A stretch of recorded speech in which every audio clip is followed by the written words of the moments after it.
now. So everybody should have on their desk a copy of the test. I believe you guys all have a grade report that looks similar to this. This one was not graded, so I don't have answers here. But what you see is a big blank space here. Ignore that. The correct answer is in the first column. Your answer is in the next column. If it says yes, that means you got it correct. If it says no, you did not. If the point earned is a 0, then that means you got it wrong. If the point earned is a 1, you got it right. Your grade will be listed. So how many you got right or out of 23 is there. And then you've got your grade written at the bottom. So before we go through this, the first thing I want to talk about, and a couple of you may have noticed that I stuck the grade correction form in anyone's test who did not get a 100. So I'm not saying you have to do test corrections. I'm just suggesting you might want to. Here's one reason I'm suggesting this to anyone who did not get 100. If you read the top there where it says test correction worksheet, this worksheet is to be completed and attached to the front of your test and turned in before retaking the test. So I guess we should stop there. I let everybody retake a similar but different test. So if you're not happy with your grade, you get to retake it. And unlike other teachers, sometimes they penalize you for not getting a good 100 in the first place, so you can only earn back half credit or anything. I will give everybody the grade they actually earn if it's higher. So let's say you got a 64 on the test I just handed back. You do go through the test corrections here, you study, you get all your mistakes cleared up, and you earn a 100 when you retake the test. I'll give you that 100. So the 64 would completely disappear, and I'll give you the 100. Let's say something happens on your retake and you accidentally get a 63. I'll pretend that test never happened, and you get to stick with the 64. Except I actually won't. I do something anyway, and that's where the rest of this comes into play. So I'd already read up to here. Here we go. It says your explanation for a correct answer is not just restating the answer. It is demonstrating that you understand the answer's meaning and why it was the correct option. IDK is not an explanation. Here is the kicker. Anyone completing test corrections and retaking the test is guaranteed 10 points higher, 10% grade higher, or whatever grade you earn on the retake. So we already talked about the grade you actually earn. So if that's an outstanding grade, that's the one you get. But what happens if you didn't do amazingly better? I guarantee 10% higher. So from my example before, if you got a 64 the first time, something happened and maybe you got a 63, I'll still add those 10 points onto your 64, and your new grade in the grade book will be a 74. Every person redoing the test and going through this test correction paper is guaranteed 10 points onto your average for your test. So that's why I gave them to everybody. The only kicker is I do not give grades over 100. So if you got a 98 and you're like, what the heck, I want 100, you do have to go through this. You will guarantee you 100. So I don't care what you actually get on the retake, but I can't give you like 108 is what I'm saying. So what we do with this paper is, let's do an example. What question, look through the ones you got wrong. So look at the ones that said the very first one. So I do want everybody to look through their test to see which ones you don't understand. We have a few minutes right now. We can't go over every problem right now, but we do have time to go over a few. So this first one, can I just add, so here's what Sam would do. Sam, it was question number 1, right? That's what you said? Yeah. And what was your answer? B. Okay. So it says the student's classification system was based on density. So first of all, I think you better know what classification means. What does that mean? What does it mean to classify? Put them in groups. So Sam thought they were put into groups based on their density. So if I take a look at group X, 2.4, 2.41, 2.68, 2.29. Well, they all begin with 2, so maybe that was the group. But then I look down further, nope, those all begins with 2, and these all begin with 2. And it's not like all the 2.4s were up here and all the 2.1s down here. They were not organized by their group or their density. So what I would have done is gone through the answers. Color. Well, are they all the same color in group X? Nope. How about group Y? Nope. Group Z? Nope. So it wasn't their color. Then I'm like, okay, maybe it's the mass. And I look, are they grouped by their mass? They are not. The masses are all over the place. Hopefully they're grouped by their shape when I get to this one and we see that this one is smooth and round, smooth and round, smooth and round, angular, angular, angular, flat, flat, flat. So they put them into groups X, Y, and Z based on if they were round, angular, or flat. That's their shape. So reason I missed the question was missed. Any idea why you picked mass?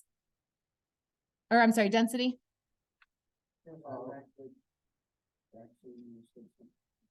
Okay, so basically the directions kind of tricked you. I guess is a good enough answer. Because sometimes that is legit why you got it wrong. The correct answer is D. And what kind of explanation could we come up with this for number 1? For why that's the real answer? Right, so you could say group Y, all round. I'm sorry, that's X was all round. Group Y was all angular, and group Z was all flat. So the explanation doesn't have to be something overly complicated. It can be as simple as saying, oh yeah, check it out. Group X is all round. Group Y is all angular. Group Z is all flat. I am not doing this for any more. I will go through a couple more questions if you got them wrong. So look through the questions you got wrong. So do you have to flip from the answer sheet that I stapled to the front to the questions? Look to see, did you get them wrong because you made a silly mistake? Or did you get them wrong because you legit still don't get it? So take a couple minutes right now while I take attendance to look through if there are any that you just don't understand why you got them wrong.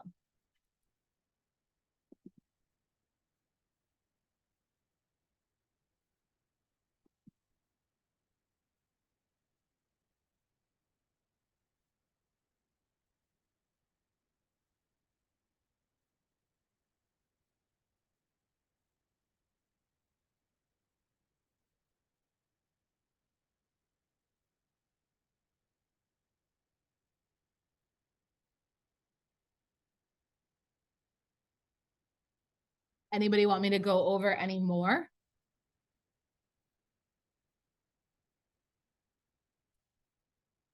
Did you find one you don't get?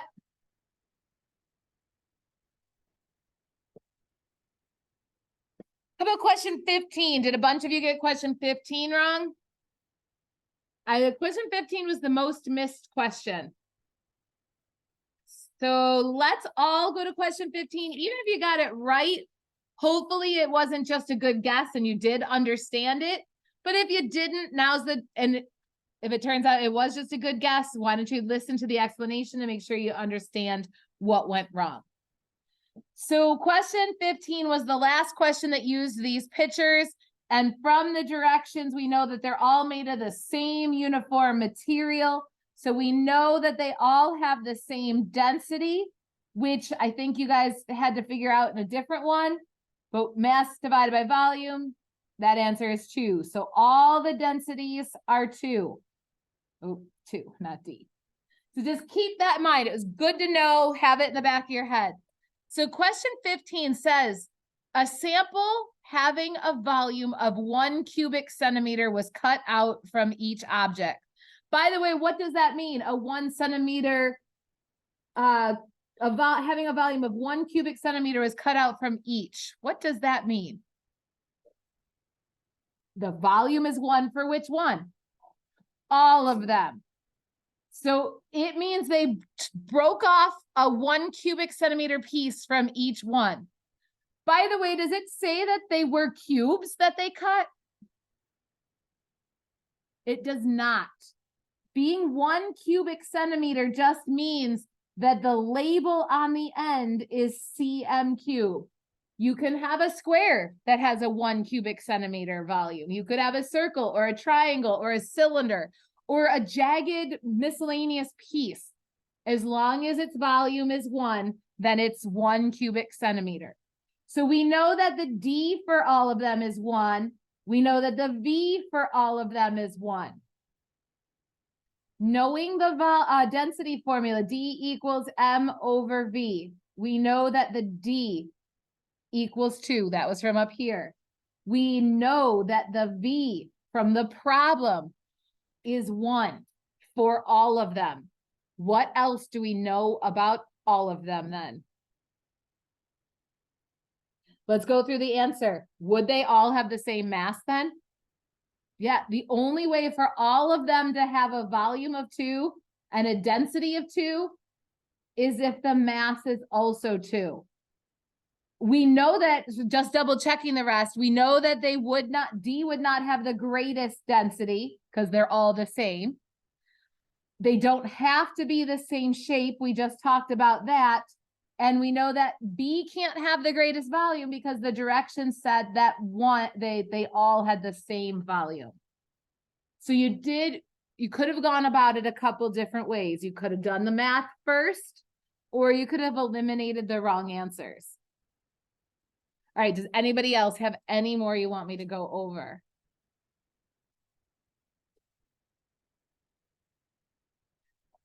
No? Or what'd you say? 11. All righty. Okay, the diagram below represents 2 solid objects, A and B, with, here's a kicker, different densities. What will happen when the objects are placed in a container of water? What do we know about the objects then? So knowing that object A has a density of 0.8, object B has a density of 1.2. Does anybody know the density of water? 1. I see you shaking your head. If you don't know the density of your water, that's where the reference table would have come in. Right there, density of water, 1.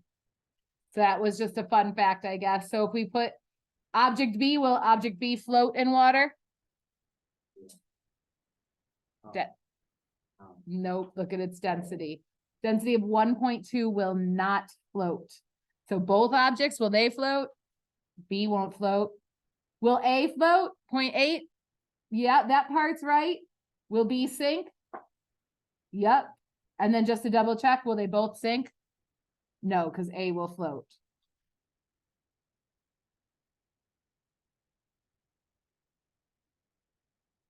So just double checking I'm guessing your reason you got it wrong is because you didn't know the density of water, right? Perfect. All right, we got time for like one more. 18.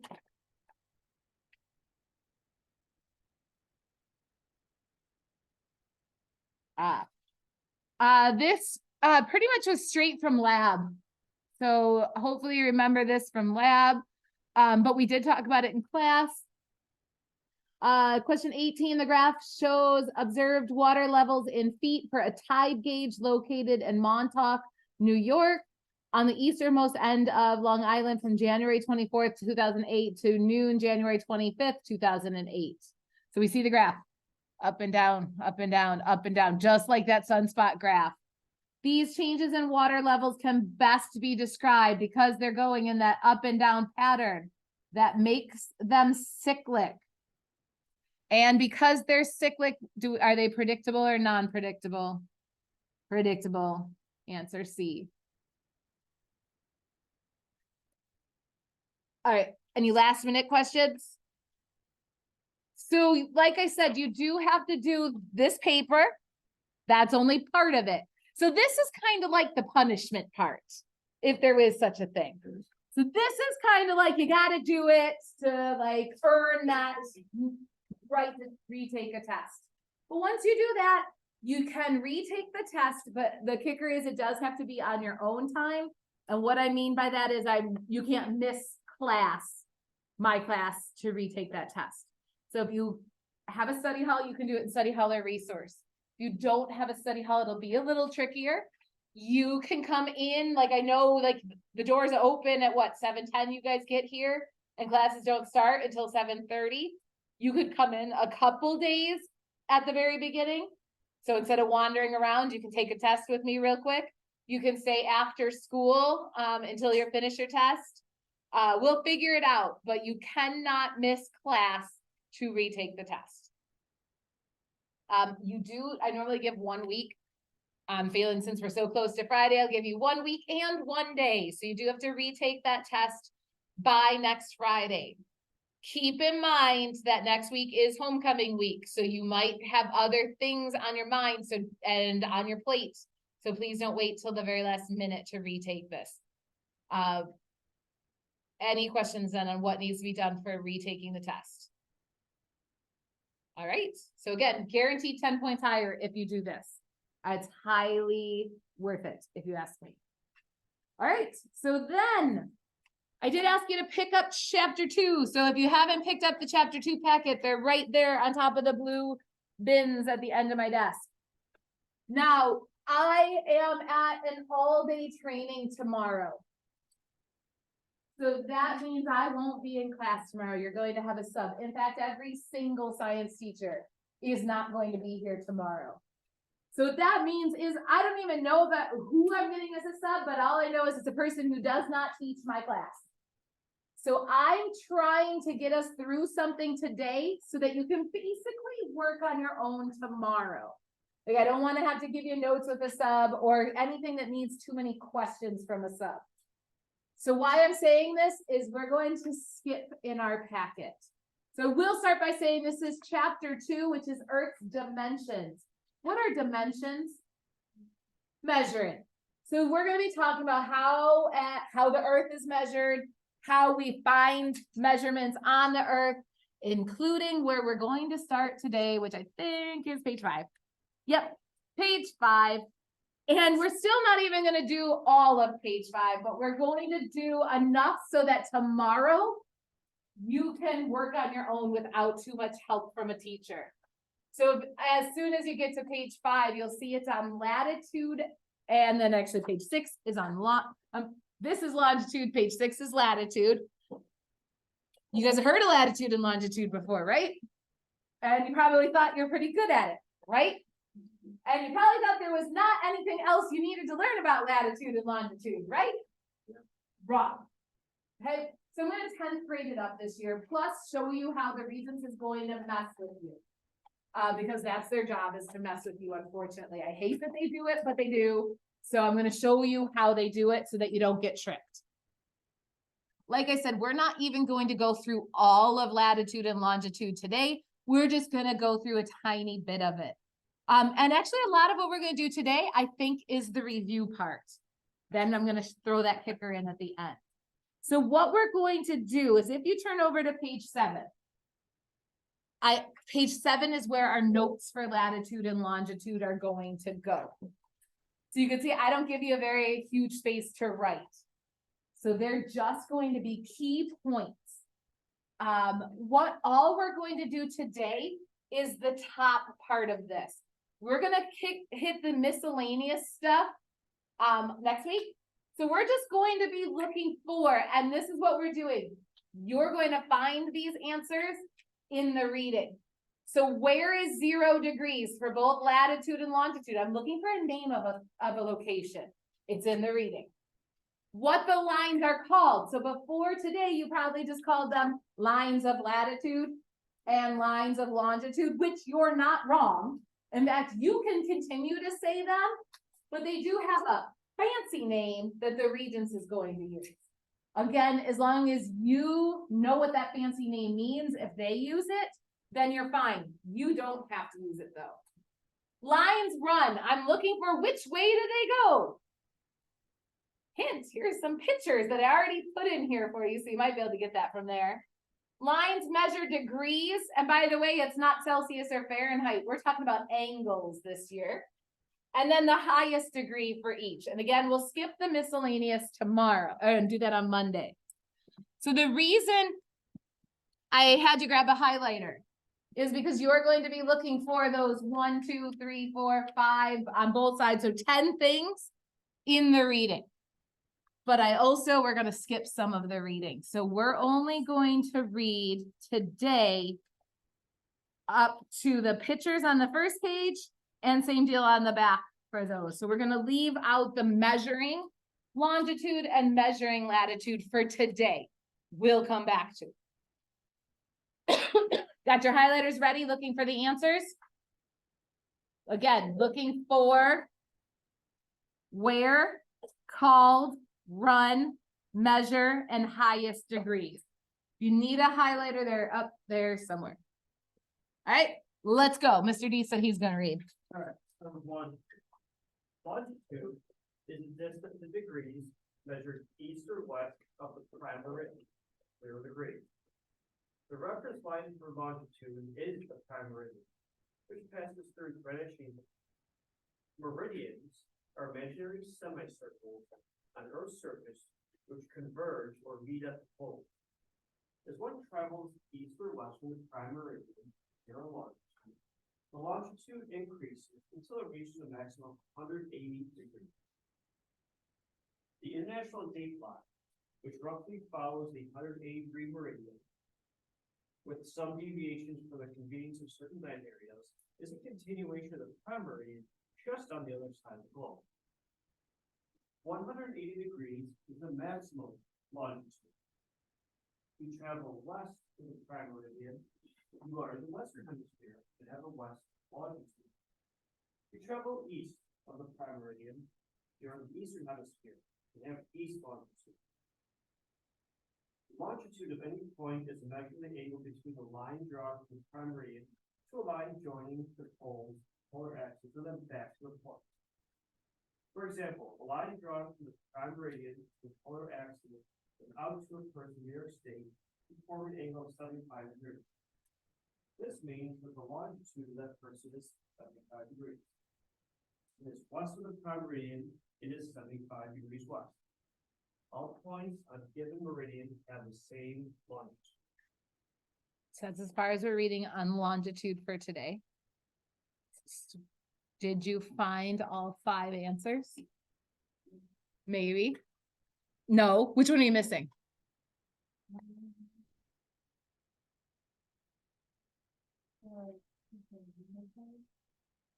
Okay. Did anybody else find what the lines are called? I found it, so I don't want to flip my paper back. Flip back. Did anybody else find what the lines were called in your reading? That's not what, they're not all called the prime meridian. Okay, let's go through this. Where defines 0 degrees? So back to your notes now. Where was 0 degrees longitude? That's the prime meridian.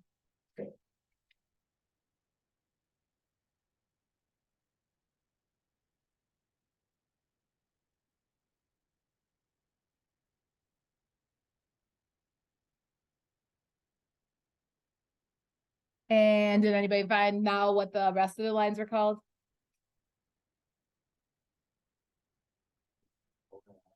No, right here. So the reference line for longitude is the prime meridian, which passes through Greenwich, England. Meridians are the imaginary semicircles on Earth's surface that converge at the poles.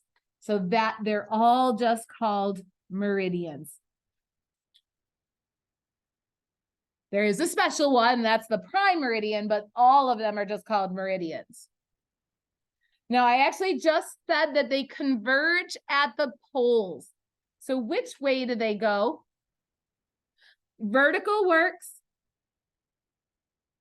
Does anybody know a better way of saying vertical so we all understand it? Up and down. If you know what vertical means, stick with it. If you want to add that it means up and down, by all means, add it. And you can see that here in the picture. So this first picture that says equatorial view, it means that you're looking at the globe with the equator, equatorial, equator, in front of your face like this. So you're looking at the side view. When it says polar view, it means you're like in a drone hovering above the earth looking down at the poles. So you can see that the equatorial view shows that these meridians are lines that go up and down across the globe. And notice that if we looked at them from the poles, that they all touch at the poles. What do these lines measure then? Degrees what? Degrees east or west. So they measure degrees east or degrees west. There's more to this sentence of the prime meridian.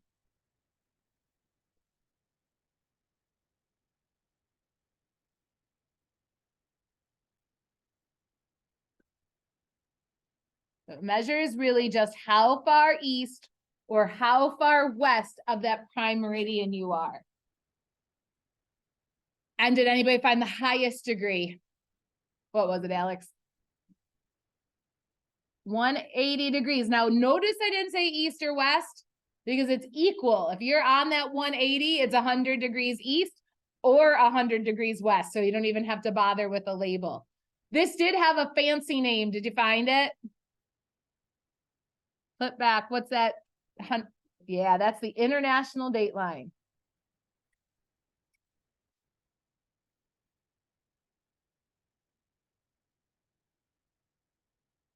All right, let's do the same thing for latitude. So again, you're looking for where is zero, what the lines are called, which way they go, what they measure, and the highest degree latitude. Latitude is the distance in degrees north or south of the equator. The equator is 0 degrees latitude.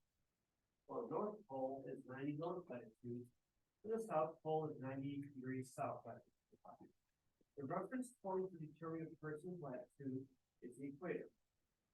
If you draw a line from the equator to the center of Earth, and from the center of Earth to where the person is, the angle between these two lines determines a person's latitude.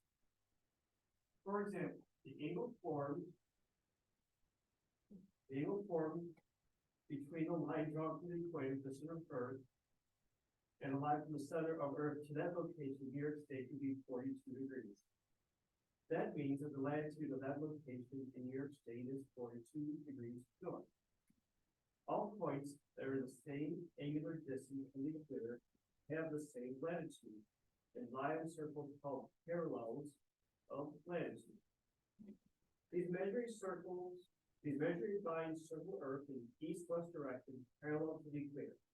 On the map, these lines are horizontal.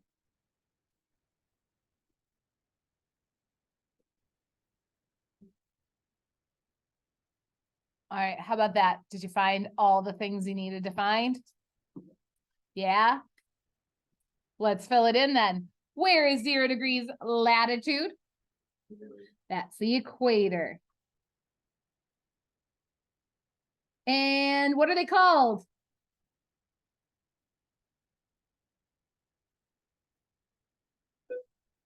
What are these imaginary what are they? Imaginary. Yeah. Parallels of latitude.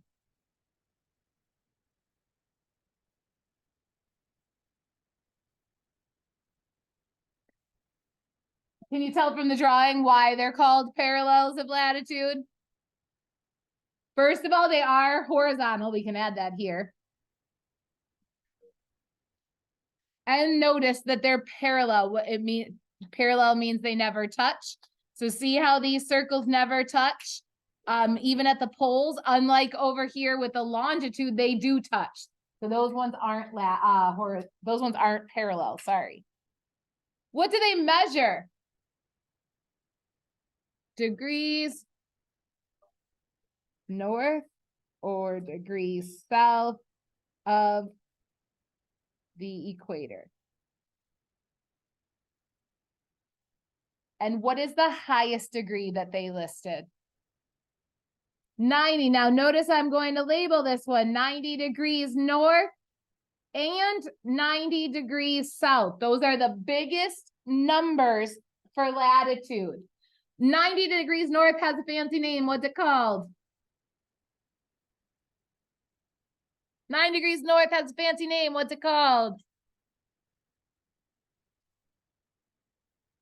If it's the highest degree latitude. Oh boy, guys. North Pole. What's 90 degrees south called? Whew, Huey. South Pole. All right, we have 10 minutes and I need to show you what you're going to do for tomorrow. So that's all we're going to do for today. And now I want to put this into action. Grab your reference table and turn to page 5.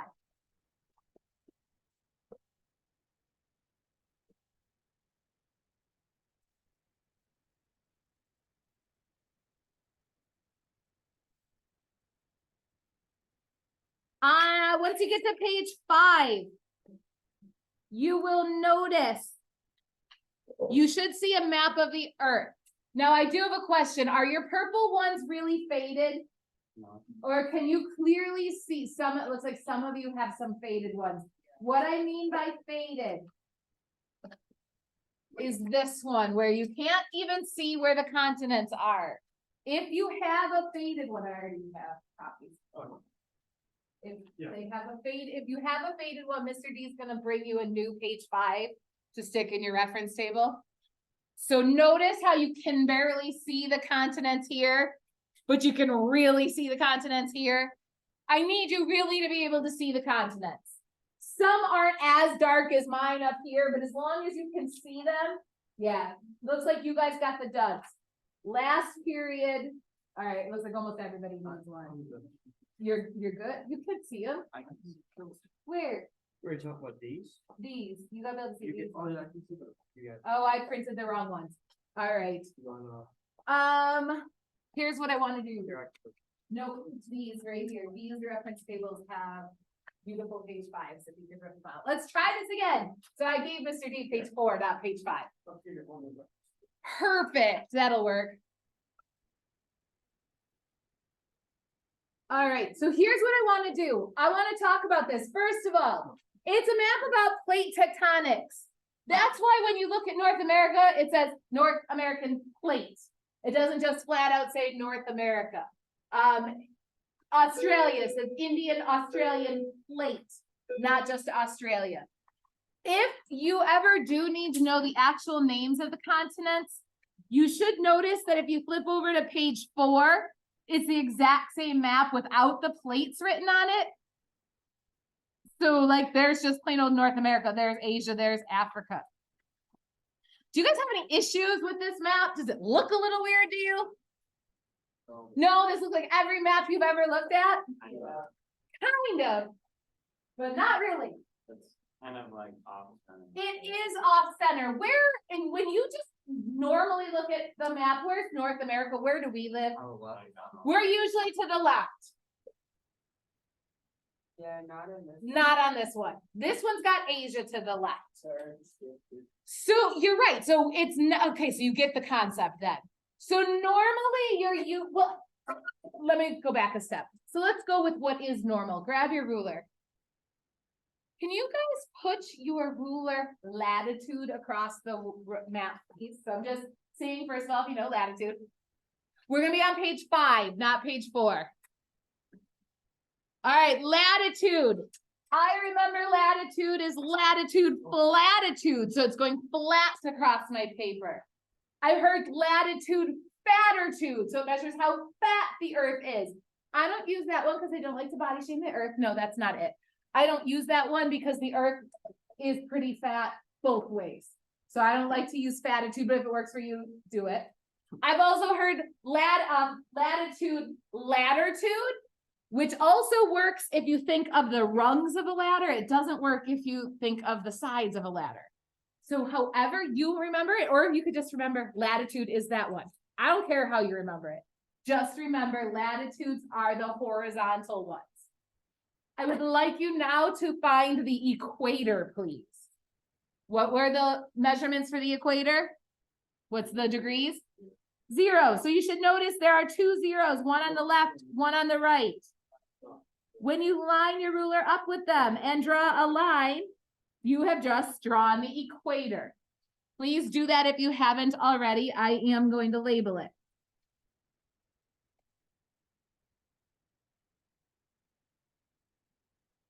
That's not different than normal. That's normal on here.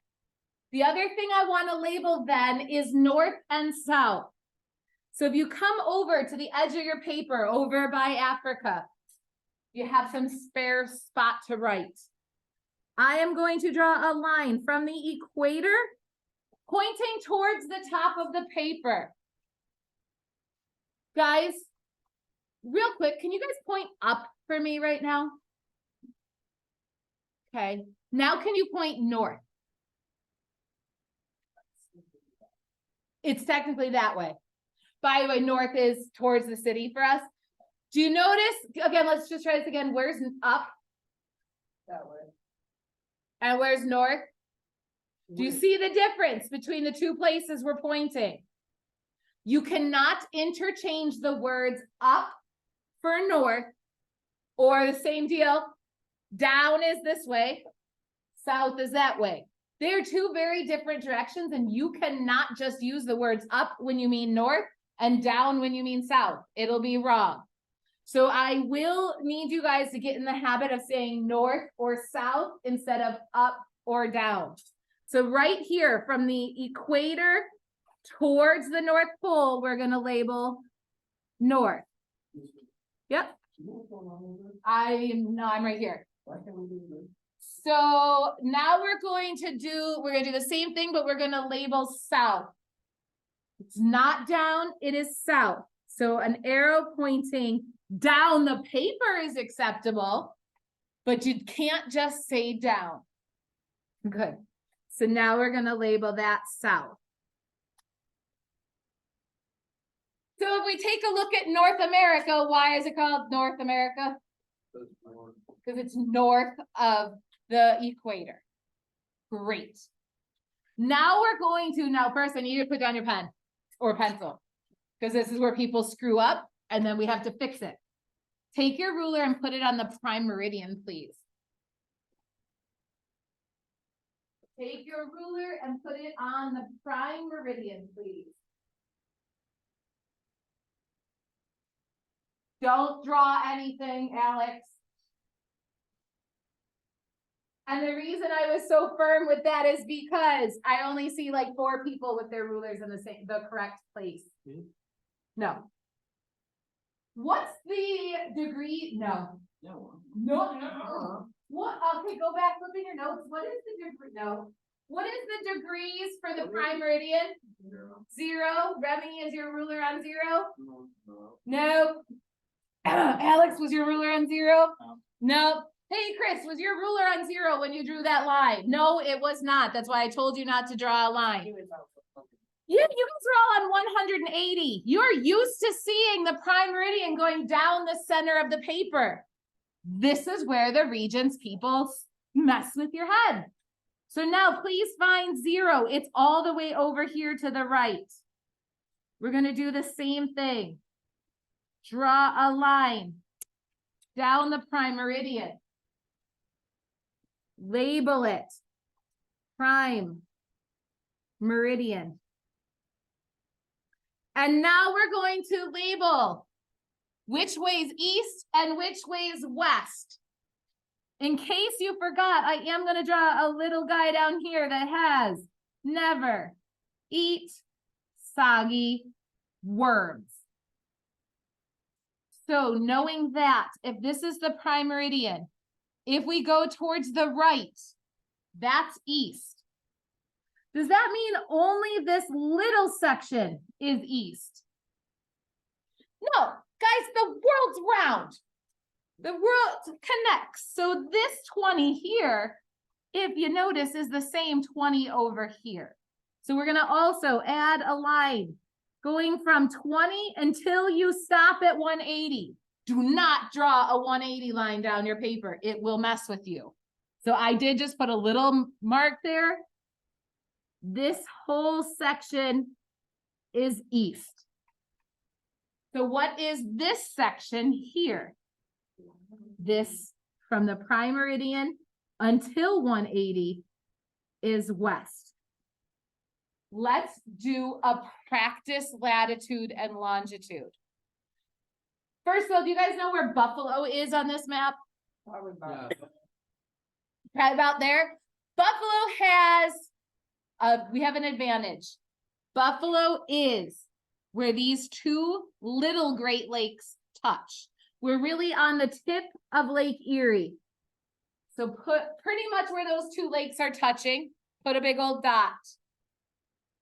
Oh, we're gonna run out of time. When we do latitude, the first step will be to put your ruler on the equator. Shoot, you have no homework today. I am gonna go ahead and put a little video on my Teams page for how you're gonna get started tomorrow. So please bring your computer or your phone to watch like a 3 or 4 minute video at the start of class tomorrow. Okay, so I just wanted to finish this up for you. We're going to be finding the latitude and longitude of Buffalo. Like I was saying, Buffalo has probably one of the only places that we can find pretty close to accurately on this big world map. And that's because Buffalo is located right where Lake Erie and Lake Ontario meet. We're right on the tip of the eastern edge of Lake Erie. So to do the latitude, you can do this other ways, but I kind of like my system. I'm not saying you have to use my system, but it definitely makes life a little bit easier to do it this way. You always start with latitude. It goes alphabetical. LA comes before LO. So what I like to do is I like to start at the equator and decide, do I have to go north or south of the equator to get where I'm going? So right here at the equator, to get to Buffalo, I have to move my ruler north. I do, when I'm doing this, like to do my labels right away. I like to label Buffalo as degrees north. That way I don't have to think about it again. But again, you don't have to do it my way. So I get up here, I take my ruler, I move it to Buffalo. I have a nice horizontal line. And the reason I do it this way is because now I can see that I measure my latitude going across where this ruler is touching over here, which is right about here. And I'm going to move it just so I can see. I'm a little bit above 40 on my way to 50. Not halfway though. I would estimate that to be around 42 or 43 degrees. So again, where did I get that from? If I was to line up my ruler and then bring that line over. Again, I'm not halfway between 40 and 50, but 42 or 43 would work. And again, degrees north. Now, longitude's the same way. So you're going to take your ruler and you're going to put it on the prime meridian. Remember, that's over here. And you're going to ask yourself, do I go east or west to get to Buffalo? So I'm right here. So I need to move my ruler according to my labels. That's west. So I'm about here. And again, trying to keep my ruler nice and parallel to the prime meridian. If I was to go up, I'm about 80 degrees to Buffalo. Oh, I did forget. Remember, we're in the Western Hemisphere. So it's 80 degrees west. And that's that. That's how you find latitude and longitude. Like I said, I won't be here tomorrow. I will post a very quick video to get you started, but that's it. Have a good weekend.